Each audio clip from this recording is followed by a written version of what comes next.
주변을 한번 떠올려 보세요. 돈이 많은데도 왠지 모르게 가벼워 보이는 사람이 있는 반면, 특별히 화려하지 않은데도 곁에만 가면 마음이 편해지고 나도 모르게 존경심이 생기는 분들이 계시죠. 그 차이는 돈이나 외모가 아닙니다. 귀티는 무언가를 더하는 것이 아니라 내 몸에 밴 나쁜 습관을 안 하는 것에서 시작됩니다. 오늘 영상에서는 나이 들수록 귀티 나는 사람들은 이것을 절대 하지 않는 그 5가지를 이야기해 보겠습니다. 특히 세 번째는 여러분도 모르는 사이에 소중한 사람들을 떠나가게 만드는 치명적인 행동입니다. 오늘 이 5가지만 덜어내셔도 내일부터 당신을 대하는 사람들의 눈빛이 달라질 겁니다. 1. 끊임없이 가르치려 드는 태도. 지인이 어렵게 말을 꺼냅니다. 요즘 회사에서 너무 힘든 일이 있었어. 이 말 속에는 해결책을 원하는 마음도 있고 그저 누군가에게 들어달라는 신호도 섞여 있습니다.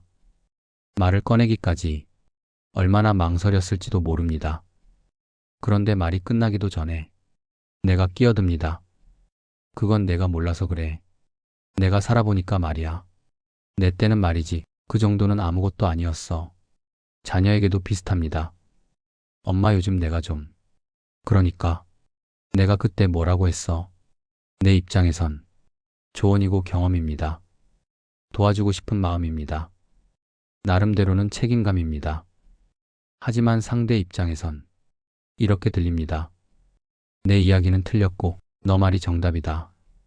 이 장면이 반복되면 상대는 조금씩 입을 닫습니다. 처음엔 예의로 고개를 끄덕입니다. 다음엔 애매하게 웃습니다. 그리고 어느 순간부터는 중요한 이야기를 꺼내지 않습니다. 대화는 이렇게 끝납니다. 요즘 어때? 그냥 뭐 늘 그렇지. 여기서 멈춥니다. 더 이상 깊어지지 않습니다. 관계는 유지되는데 마음은 오가지 않습니다. 그리고 어느 순간 사람은 이렇게 결론 내립니다. 저 사람한텐 말해봤자 피곤해. 이때 상대는 화를 내지도 않습니다. 서운함을 표현하지도 않습니다. 설명하지도 않습니다. 그저 마음을 접을 뿐입니다. 이 장면이 반복되면 상대는 이야기할 사람 목록에서 나를 조용히 지웁니다. 이건 대개 악의가 아니라 불안해서 나옵니다. 나이가 들수록 예전처럼 사람들이 내 의견을 묻지 않는 순간이 생깁니다. 회사에서는 후배들이 이제 나를 건너뛰고 직접 결정합니다. 가족 모임에서도 누가 뭘 물어보던 시절이 언제였나 싶을 때가 있습니다. 그럴 때 마음속에서 이런 질문이 떠오릅니다. 나 아직 쓸모 있는 사람 맞아? 내 말은 이제 의미가 없는 걸까? 그 불안을 잠깐 덮기 위해 우리는 무의식적으로 가르치는 사람이 되려고 합니다. 말을 통해 존재를 증명하려는 겁니다. 하지만 역설적이게도 그 순간부터 영향력은 더 줄어듭니다. 사람은 정답을 주는 사람보다 자기를 존중해주는 사람에게 마음을 엽니다. 진짜 영향력 있는 사람은 말이 길지 않습니다. 한 번 듣고 한 번 인정해주고 정말 필요할 때만 말합니다. 그래서 그 한마디가 가볍지 않게 들립니다. 말하고 싶은 충동이 올라올 때 3초만 멈추세요. 그 짧은 멈춤이 상대를 위한 배려가 됩니다. 숨을 한 번 들이마시고 내쉬고 공감 한 문장부터 꺼냅니다. 그랬구나. 많이 힘들었겠다. 내 마음 이해돼. 이 말 한마디가 상대의 긴장을 풀어줍니다. 상대는 설명해야 할 사람이 아니라 존중받는 사람이 됩니다. 그리고 이렇게 한번 물어보세요. 지금은 위로가 필요해? 아니면 조언이 필요해? 이 질문은 상대를 낮추지 않습니다. 통제하지도 않습니다. 그저 선택권을 돌려줄 뿐입니다. 그 한 문장이 품격을 만듭니다. 조언 말고 공감 한 문장. 조언은 어떻게 하면 좋을까요? 라고 물어올 때만 해도 늦지 않습니다. 2. 습관적인 남탓과 불평. 모임에서 대화가 시작됩니다. 요즘 진짜 힘들지. 누군가 말을 꺼내면 자연스럽게 불평이 이어집니다. 세상이 이래서 그래. 누구 때문에 내가 이렇게 됐어. 다들 왜 이렇게 답답해. 불평은 이상하게 속도가 붙습니다. 한 사람이 시작하면 다른 사람도 자기 이야기를 얹습니다. 처음엔 공감입니다. 맞아, 나도 그래. 그런데 어느 순간부터 공기가 달라집니다. 말은 계속 이어지는데 표정은 굳고 어깨는 내려앉고 대화는 점점 무거워집니다. 테이블 위에 음식은 그대로인데 아무도 손을 대지 않습니다. 웃음소리가 사라지고 한숨 소리만 들립니다. 불평의 가장 큰 문제는 전염성입니다. 말이 쌓일수록 모임 전체의 온도가 내려갑니다. 그리고 집에 돌아가는 길에 남는 감정은 이겁니다. 재밌었다가 아니라 괜히 나갔다. 심지어 집에 와서도 기분이 계속 무겁습니다. 에너지가 빠져나간 느낌이 듭니다.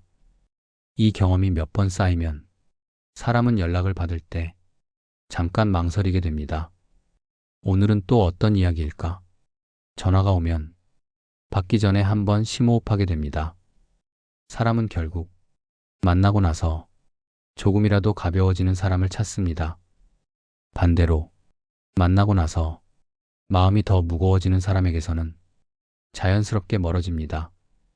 여기서 분명히 해야 할 게 있습니다. 불평을 한 번도 하지 말라는 뜻이 아닙니다.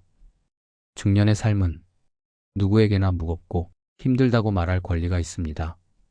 몸도 예전 같지 않고 책임은 더 무거워지고 기대했던 것들이 생각처럼 되지 않을 때도 많습니다. 문제는 불평이 습관이 될 때입니다. 습관적인 불평은 대개 이런 마음을 숨기고 있습니다. 나 사실 불안해. 내 삶이 내 뜻대로 안 돼. 아무리 해도 달라지는 게 없어 보여. 불평은 잠깐 마음을 가볍게 해줍니다. 책임을 밖으로 밀어낼 수 있으니까요.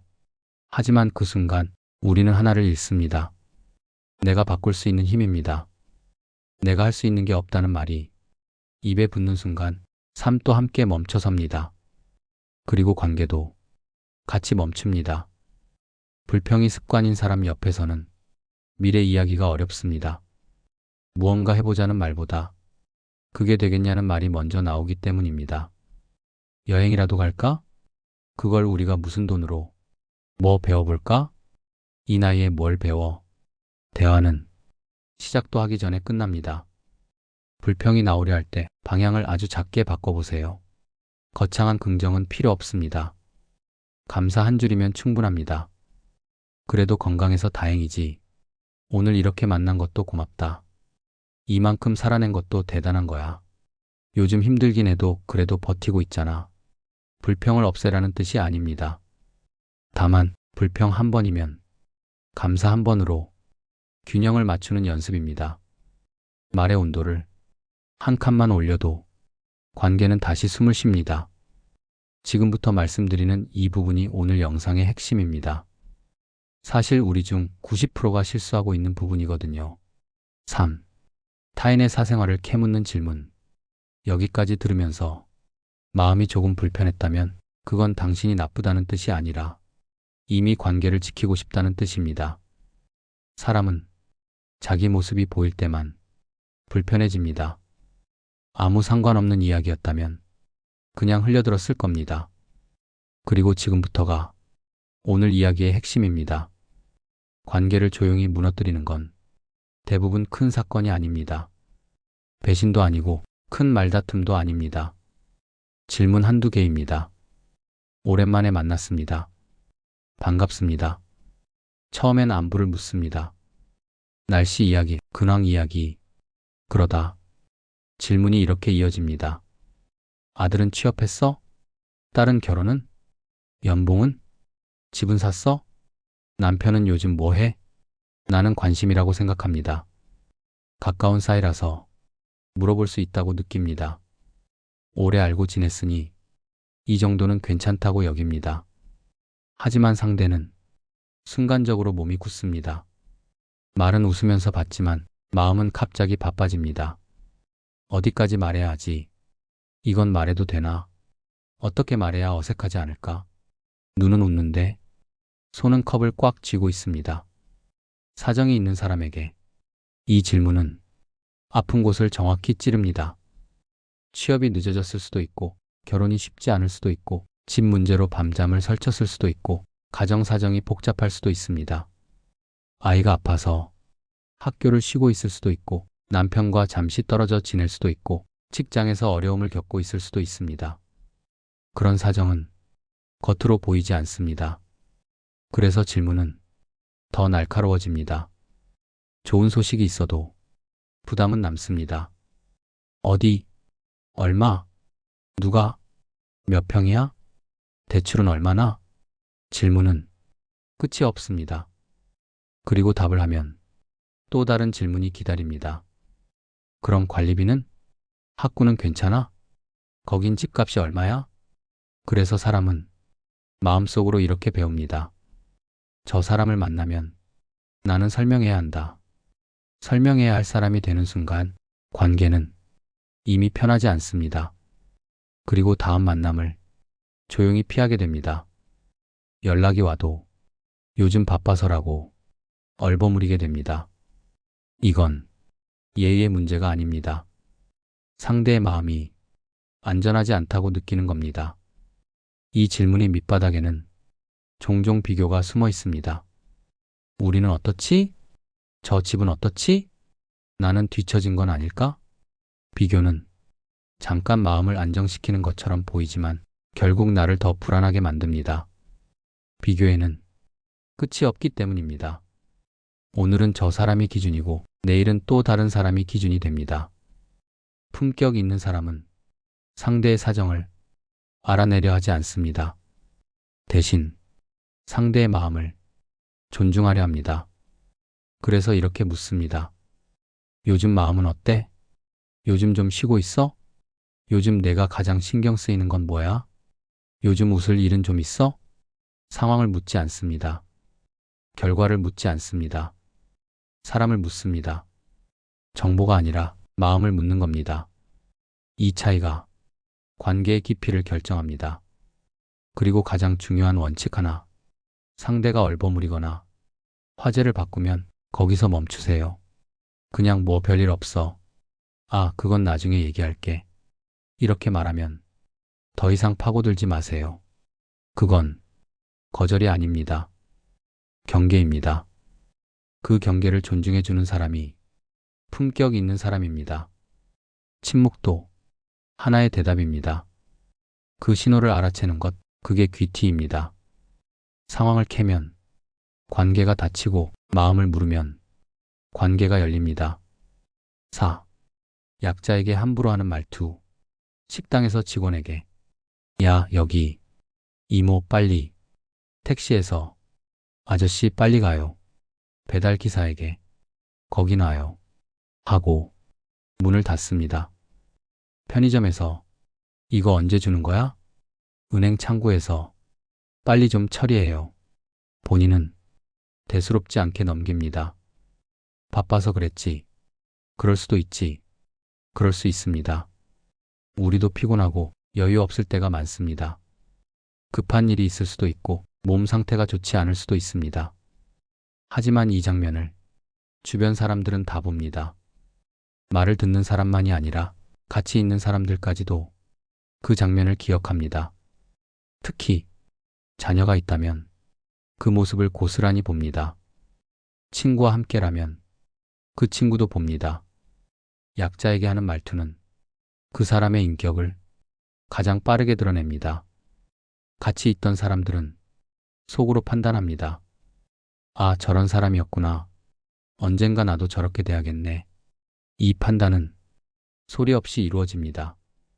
하지만 한번 생긴 인상은 쉽게 지워지지 않습니다. 돈, 학벌, 직함이 오랜 시간 쌓아 올린 이미지가 말 한마디로 무너집니다. 사람이 약자에게 강해질 때 그 안에는 자존감의 흔들림이 숨어 있습니다. 내가 우위에 있어야 편하다. 내가 통제해야 안정된다. 그 착각이 말투로 나옵니다. 하지만 진짜 자존감은 누구를 낮추지 않아도 단단합니다. 자기 자리를 굳이 증명할 필요가 없습니다. 품격 있는 사람은 약한 위치에 있는 사람에게 오히려 더 정중합니다. 그게 힘이 아니라 인간이라는 걸 알기 때문입니다. 그래서 말이 짧고 부드럽고 정확합니다. 딱 두 문장만 습관으로 만드세요. 감사합니다. 수고하십니다. 이 말은 상대를 바꾸기보다 먼저 나를 바꿉니다. 이 말을 자연스럽게 쓰는 순간 내 태도가 달라지고 내 표정이 달라지고 내 목소리가 달라집니다. 그리고 주변 사람들은 당신을 다르게 봅니다. 귀티는 상대를 대하는 태도에서 가장 먼저 드러납니다. 5. 잘못을 인정하지 않는 고집. 내가 실수했습니다. 그런데 이렇게 말합니다. 별거 아닌데 왜 그래? 나이 먹으면 그럴 수도 있지. 내가 일부러 그랬냐? 특히 가족에게는 더 어렵습니다. 부모가 자식에게 사과를 해? 형이 동생한테 그럴 수 있어? 배우자에게도 마찬가지입니다. 내가 뭘 잘못했다고? 당신도 그랬잖아. 이 말은 순간적으로는 자존심을 지켜주는 것처럼 보입니다. 하지만 그 말 뒤에 관계는 조용히 멀어집니다. 사람은 완벽한 어른을 원하지 않습니다. 틀리지 않는 사람을 원하지 않습니다. 진솔한 어른을 원합니다. 실수를 인정할 줄 아는 용기 있는 사람을 원합니다. 실수는 누구나 합니다. 말이 과해질 수도 있고, 판단이 틀릴 수도 있고, 감정이 앞설 수도 있습니다. 약속을 깜빡할 수도 있고, 화를 낼 수도 있고, 섭섭한 말을 던질 수도 있습니다. 하지만 실수를 인정하지 않으면 사람은 내 옆에서 숨쉬기 어려워집니다. 말해봤자 또 우기겠지. 어차피 바뀌지 않겠지. 이 생각이 들면 마음은 다칩니다. 그렇게 마음이 다치면 관계는 형식만 남습니다. 인사는 하고 식사는 같이 하지만 진짜 이야기는 나누지 않습니다. 사과가 어려운 이유는 대개 이 생각 때문입니다. 내가 틀리면 존중이 떨어질 거야. 내가 사과하면 내 입장이 약해질 거야. 하지만 현실은 정반대입니다. 담백하게 인정하는 사람에게 존중은 더 쌓입니다. 아, 저 사람은 자기 자신을 감당할 줄 아는 사람이구나. 저 사람은 관계가 자존심보다 소중한 사람이구나. 그건 패배가 아니라 성숙이고 그릇이고 용기입니다. 사과는 길게 하면 변명이 됩니다. 설명이 붙는 순간 사과는 힘을 잃습니다. 미안한데 그때 내가 바빠서. 미안하긴 한데 당신도. 이렇게 되면 사과가 아니라 변명이 됩니다. 짧게, 단정하게, 조건 없이. 미안합니다. 내 생각이 짧았네요. 제가 잘못했습니다. 다음엔 조심할게요. 이 말 한마디가 관계를 살립니다. 여기서 중요한 건 미안한데, 근데를 붙이지 않는 겁니다. 그 한 단어가 사과의 진심을 흐리기 때문입니다. 그리고 사과 뒤에 상대의 반응을 기다리세요. 상대가 받아들일 시간을 주는 겁니다. 괜찮아라는 말을 강요하지 마세요. 고집을 내려놓는 순간 귀티가 올라옵니다. 마무리. 오늘 5가지를 이야기했습니다. 끊임없이 가르치려 드는 태도, 습관적인 남탓과 불평, 타인의 사생활을 캐묻는 질문, 약자에게 함부로 하는 말투, 잘못을 인정하지 않는 고집. 혹시 마음에 걸리는 게 있으셨나요? 괜찮습니다. 이 5가지는 누구나 한 번쯤 해봤던 행동들입니다. 저도 마찬가지입니다. 완벽한 사람은 없습니다. 실수 없는 관계도 없습니다. 중요한 건 완벽해지는 게 아닙니다. 5가지를 모두 고치려 하지 않아도 됩니다. 하나만 덜어내도 충분합니다. 오늘부터 딱 하나만 선택해 보세요. 나는 오늘 공감 한 문장부터. 나는 오늘 불평 대신 감사 한 줄. 나는 오늘 상황 말고 기분을 묻기. 나는 오늘 감사합니다부터. 나는 오늘 사과를 짧게. 이 작은 선택이 관계를 바꾸고 당신의 인상을 바꾸고 당신의 삶의 온도를 바꿉니다. 그리고 댓글로 남겨주세요. 1번부터 5번 중에서 가장 고치기 어려운 건 몇 번이셨나요? 여러분의 답이 다른 분들에게도 큰 도움이 됩니다. 오늘의 이야기가 지금의 당신에게 조금이라도 필요했다면 이 채널을 구독하시고 기억해 주세요. 필요한 날마다 다시 들으러 오게 되는 말들이 계속 이어질 겁니다. 조용히 그러나 분명하게 인생 후반전의 마음을 다루는 곳 마음인생학이 함께하겠습니다.